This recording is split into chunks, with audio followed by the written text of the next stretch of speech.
के मैदान में एक गलत फैसला आपको हीरो से जीरो बना सकता है, लेकिन क्या आप कल्पना कर सकते हैं कि एक कप्तान खुद सरेआम ये मान ले कि हाँ, मैंने अपनी जिंदगी की सबसे बड़ी गलती की और जीत दुश्मन की झोली में डाल दी। जी हाँ, पाकिस्तान के टीबीज कप्तान सलमान अली आगा ने एक ऐसा खुलासा किया है जिसने पूरे क्रिकेट जगत में आग लगा दी है। वह कौन सा पल था जब एशिया कप का फाइनल हमारे हाथ से रेत की तरफ फिसल गया? आज हम इस पूरी कहानी का कच्चा चिट्ठा खोलेंगे और आपको बताएंगे कि आखिर उस रात मैदान पर क्या खिचड़ी पक रही थी। मंजर याद कीजिए, एशिया कप का फाइनल और एक ऐसा मुकाबला जो सांसें रोक देने वाला था। एक तरफ पाकिस्तान के स्पिनर्स जादू बिखेर रहे थे। इब्रार अहमद ने अपनी फिरकी से भारतीय बल्लेबाजों को नचा कर रख दिया था और सिर्फ 2 रन देकर विकेट चटकाया था। दूसरी तरफ से युवा सैम अयूब ने कंजूसी की इंतहा कर दी थी और सिर्फ 5 रन दिए थे। टीम इंडिया के धाकड़ बल्लेबाजों के पैर लड़खड़ा रहे थे और हर पाकिस्तानी फैन को लग रहा था कि आज ट्रॉफी हमारी ही है।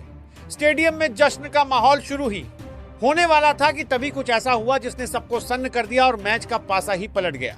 जब स्पिनर्स के सामने बल्लेबाज बेबस थे और गेंद टर्न हो रही थी तो हर समझदार इंसान और क्रिकेट एक्सपर्ट को यही लग रहा था कि अगला ओवर इब्रार अहमद का होगा ताकि इंडिया पर दबाव बना रहे। लेकिन कप्तान सलमान अली आगा के दिमाग में उस वक्त कुछ और ही चल रहा था।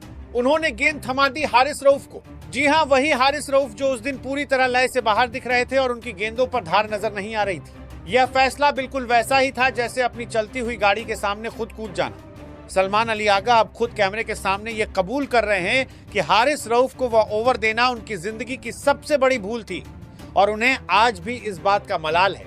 हारिस रऊफ गेंदबाजी के लिए आए और फिर वही हुआ जिसका डर था। उन्होंने उस एक ओवर में 17 रन लुटा दिए। यह 17 रन सिर्फ स्कोरबोर्ड पर नहीं चढ़े, बल्कि इन्होंने वह सारा मनोवैज्ञानिक दबाव खत्म कर दिया जो हमारे स्पिनर्स ने इतनी मेहनत से बनाया था।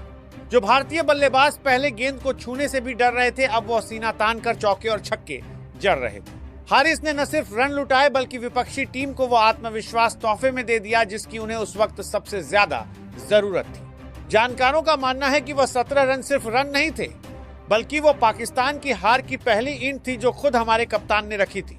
अब यहाँ एक और चौंकाने वाली बात सामने आती है जो हारिस रऊफ के रवैये के बारे में है।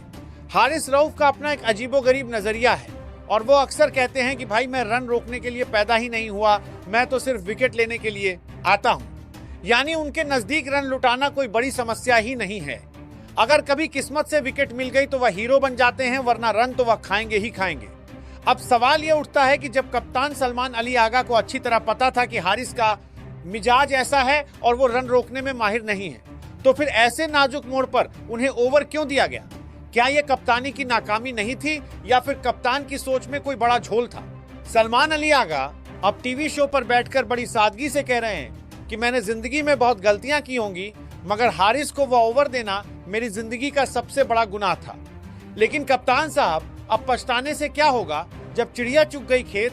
फाइनल हारने के बाद इस माफीनामे का क्रिकेट फैंस के लिए क्या मतलब है? क्या यह बयान सिर्फ लोगों की सहानुभूति पाने के लिए है या वाकई उन्हें अपनी तकनीकी गलती का एहसास हो गया है?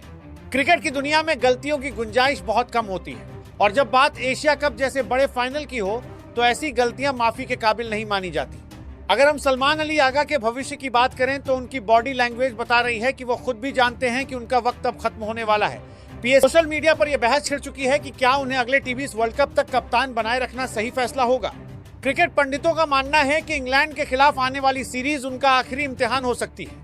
अगर वहां भी वो फेल होते हैं या उनकी कप्तानी में ऐसे ही ब्लंडर देखने को मिलते हैं तो फिर शादाब खान या किसी और नए चेहरे को टीम की कमान सौंप दी जाएगी। क्रिकेट सिर्फ एक खेल नहीं है बल्कि ये करोड़ों लोगों के जज्बातों का नाम है और यहाँ एक गलत फैसला करोड़ों दिल तोड़ देता है। सलमान अली आगा का ये कबूलनामा उनकी बहादुरी माना जाए या फिर अपनी कप्तानी की नाकामी को छुपाने का एक प्राउंटी तरीका? और क्या हारिस रऊफ जैसे गेंदबाजों को सिर्फ विकेट टेकर का ठप्पा लगाकर रन लुटाने की खुली छूट देना टीम के हक में सही है? आपको क्या लगता है, क्या सलमान अली आगा को एक और मौका मिलना चाहिए या अब पाकिस्तान टीम को एक नए और निडर कप्तान की जरूरत है? अपनी कीमती राय नीचे कमेंट बॉक्स में जरूर दें और अगर आपको ये वीडियो पसंद आई हो तो इसे लाइक और शेयर करना ना भूलें। हमारे चैनल को सब्सक्राइब करें ताकि क्रिकेट की हर बड़ी खबर आप तक सबसे पहले पहुंचे। शुक्रिया।